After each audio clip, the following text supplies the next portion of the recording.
കാണുന്നില്ലല്ലോ. ഇതാരാ? ഇവിടെ നിപ്പുണ്ടോ? എന്തൊക്കെ പറഞ്ഞാലും സ്നേഹം തന്നെ.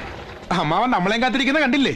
പിന്നെ ആ വടക്കേലെ ചെറുക്കിനെ ഒരു ബ്രാൻഡ് വാങ്ങാൻ അയച്ചിട്ട് മണിക്കൂർ 3 വല്ല വണ്ടിയും തട്ടി കുപ്പി പൊട്ടിപ്പോയാലോ പേടിച്ചിരിക്കുകയായിരുന്നു ഞാൻ. വല്ലതും കഴിച്ചോ? കഴിച്ചു. കാലത്ത് തൊട്ടേ കഴിച്ചുകൊണ്ടിരിക്കുക. എവിടേക്കാ?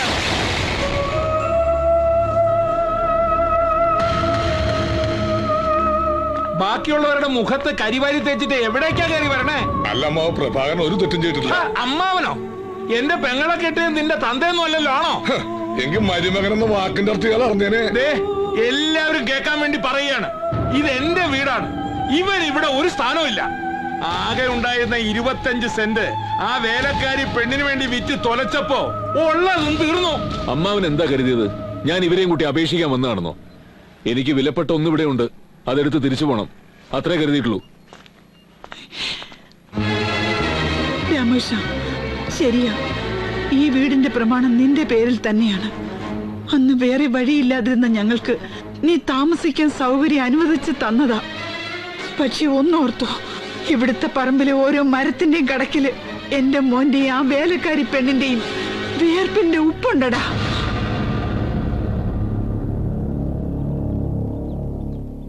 കൂട്ടിയും പെരുക്കിയും മാത്രം ജീവിതം കണക്കാക്കുമ്പോ ആ വിയർപ്പിന്റെ വില കൂടി ചേർക്കാൻ എന്റെ കൂടപ്പിറപ്പ് മറക്കരുത്. മഞ്ഞ നിറം പിടിച്ച് ഈ ഒരു ഫോട്ടോ മാത്രം എടുക്കുന്നു, വേറൊന്നുമില്ല. പിന്നെ വാടക കുടിശ്ശിയുടെ കാര്യം തന്നു തീർത്തോളാം.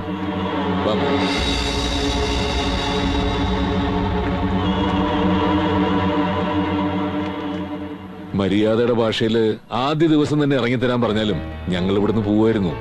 എനിക്ക് ചെറിയമ്മോനോട് ദേഷ്യമൊന്നുമില്ല. കാൽക്കീഴിന്നെല്ലാം ചോർന്നു പോകുമ്പോ അവസാനത്തെ വക്കോൽ തുറുമ്പ് പിടിച്ചു നിർത്താനുള്ള മരണവെപ്രാളമാണെന്ന് എനിക്കറിയാം.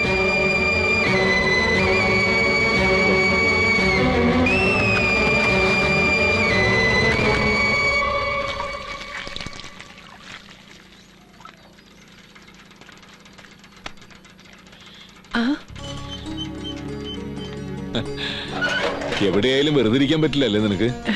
ഇന്നലെ സുരേഷ് 3-4 വാഴക്കന്ന് കൊണ്ടുവന്നു. എന്നിട്ട് അവനെവിടെ? ഇപ്പൊ വരും.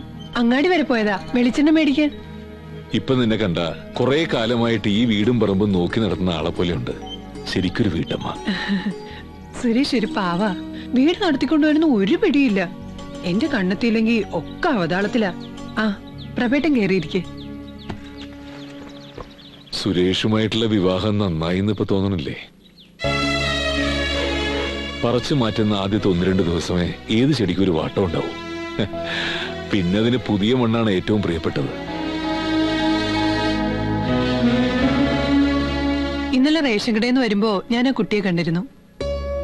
ചെറിയമ്മോ വഴക്കൂടിയൻ ആ കുട്ടി എന്ത് പഴിച്ചു. മാത്രമല്ല, ഗാന്ധിജി പറഞ്ഞിട്ടുള്ളതേ എല്ലാരോടും ക്ഷമിക്കണമെന്ന് തന്നെയാ. ആ കുട്ടിക്ക് പ്രഭേട്ടനോട് എന്തൊക്കെയോ സംസാരിക്കണമെന്നുണ്ട്. എന്ത്? ആ കുട്ടിയുടെ മനസ്സില് പ്രഭേട്ടനോട് ഇഷ്ടമുണ്ട്. അവള് നിന്നോട് അങ്ങനെ എന്തെങ്കിലും സൂചിപ്പിച്ചോ? തുറന്നങ്ങടൊന്നും പറഞ്ഞില്ല. പക്ഷേ ഉള്ളിലൊരുട്ടം വെച്ചുകൊണ്ട് വർത്താനം പറയണ മനസ്സിലാക്കാണ്ടിരിക്കാൻ ഞാൻ പ്രഭേട്ടനെ പോലെ അത്ര പൊട്ടിയൊന്നുമല്ലല്ലോ.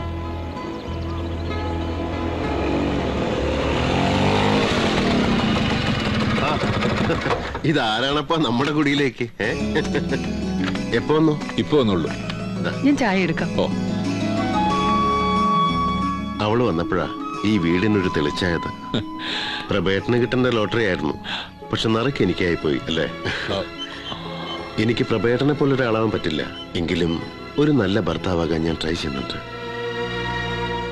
ആദ്യ ദിവസം തന്നെ അവൾ എന്നോടെല്ലാം പറഞ്ഞത്. അവളെ എനിക്ക് ശരിക്കും ഇഷ്ടമായത് അപ്പോഴാ. ഞാൻ വന്നത് മറ്റൊരു കാര്യം സംസാരിക്കാനാ. നിന്റെ പ്രസ് എങ്ങനെയുണ്ട്? ആദ്യത്തേലും ഉഷാറാ. ഒരു മിനി ഓഫ്സെറ്റ് കൂടെ അടുത്ത ആഴ്ച വരും. ബാങ്ക് ലോണാ. അപ്പൊ നിന്നുപോയ നമ്മുടെ പഴയ പത്രം വീണ്ടും തുടങ്ങാല്ലേ? തുടങ്ങണം. പണ്ടത്തെ പോലെ ആഴ്ചയിൽ 1 മതി. അംഗത്തിനിറങ്ങാൻ തീരുമാനിച്ചു അല്ലേ? ചെയ്യാത്ത കുറ്റത്തിന് മാഷ് അകത്ത് കിടക്കുമ്പോ ഞാൻ എങ്ങനെ പൊരുതാണ്ടിരിക്കുക? പേര്? ആ പഴയ പേര് തന്നെ, സമസ്ത കേരളം പിയോ 12ാം വാർഡ് സംവരണ സീറ്റ്. അവിടുത്തെ മെമ്പർ രാധാമണി പണ്ട് മുതൽ എന്റെ ഒരു സിൽബന്തി എന്ന് വെച്ച് പഞ്ചായത്തിനോട് ടാർ ചെയ്ത വകയിൽ എനിക്ക് കിട്ടാനുള്ള കിട്ടിയില്ല പ്രസിഡന്റ് മീറ്റിംഗിൽ വിളിച്ചു പറയാൻ പാടുണ്ടോ? അനുഭവിക്കാനുള്ളത് മുഴുവൻ അനുഭവിച്ചു കഴിഞ്ഞിട്ട് ഇനി വേണമെങ്കിൽ ചെത്തുകാരൻ കുട്ടപ്പനെ കെട്ടിക്കോന്നും പറഞ്ഞ് കൈയൊഴിഞ്ഞതല്ലേ, ആ ഓർമ്മ അവർക്ക് കാണും. അതൊക്കെ പറയണോ അന്നമ്മ കേൾക്കും. കൊച്ചു കൊള്ളണം. ചിരിച്ചോ പൊട്ടന്മാര് തൃശ്ശൂർ പൂരം കണ്ടോലെ ചിരിച്ചോണ്ടിരുന്നോ? ഈ ചിരിയൊക്കെ പെട്ടെന്ന് കരച്ചിലാവും. കാര്യം എന്താന്ന് പറയണ ചാണ്ടി? സമസ്ത കേരളം PO കണ്ണട എടുത്തില്ല. പ്രസിഡന്റ് ആവറാൻ 1 കോടി രൂപ തട്ടി. ഇതിപ്പോ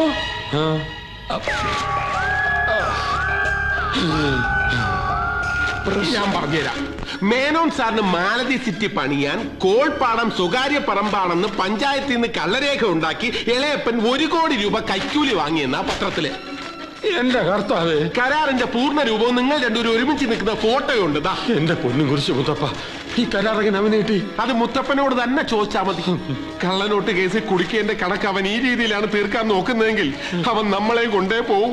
ചാണ്ടി, ഇതറിഞ്ഞ പ്രതിപക്ഷം അലമ്പാക്കും. പ്രസിഡന്റ് ഒറ്റയ്ക്ക് വിഴുങ്ങിയെന്ന് കേൾക്കേണ്ട താമസം അപ്പോ വരും അവിശ്വാസ പ്രമേയം വോട്ടെടുക്കും.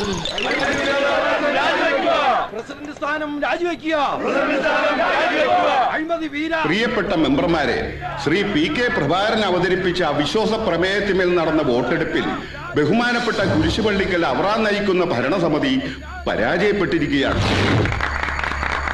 ചാണ്ടി, ഇളയപ്പ, കാശ് വാങ്ങിയവരൊക്കെ കാലുമാറിയല്ലേ? ഇളയപ്പന് വേണ്ടി ജയ് വിളിച്ചവരും ജവിളി പൊക്കി കാണിച്ചവരും ഒക്കെ അപ്പുറത്തേക്ക് ചാടി. വളരെ സംശുദ്ധമായ മറ്റൊരു തെരഞ്ഞെടുപ്പിലേക്ക് തോന്നൂർക്കര പഞ്ചായത്ത് നീങ്ങാൻ പോവുകയാണ്.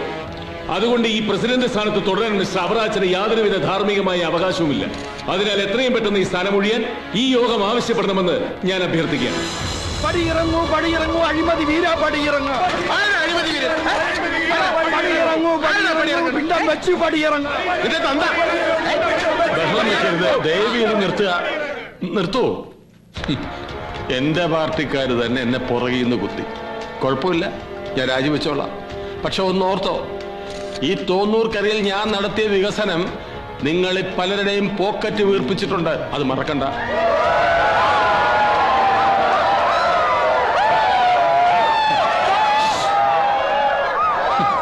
തിന്ന ചോറിന് നന്ദിയില്ലാതെ ഇപ്പൊ എന്റെ നേർക്ക് കൂന്ന് കൂവുന്ന ഈ കൂമന്മാരൊക്കെ എന്റെ വീടിന്റെ ഉമ്മർത്ത് വന്ന് നിന്ന് വല്ലതും താന്ന് കരയും. ചെവിക്ക് തുള്ളിക്കോ.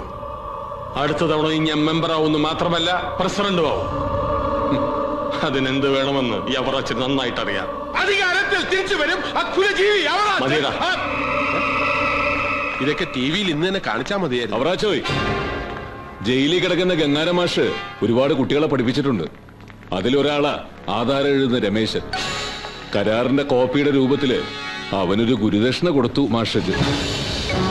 അത് ഇത്ര ഇമ്മീഡിയറ്റ് റിസൾട്ട് ഉണ്ടാക്കുമെന്ന് അവൻ പോലും വിചാരിച്ചു കാണില്ല.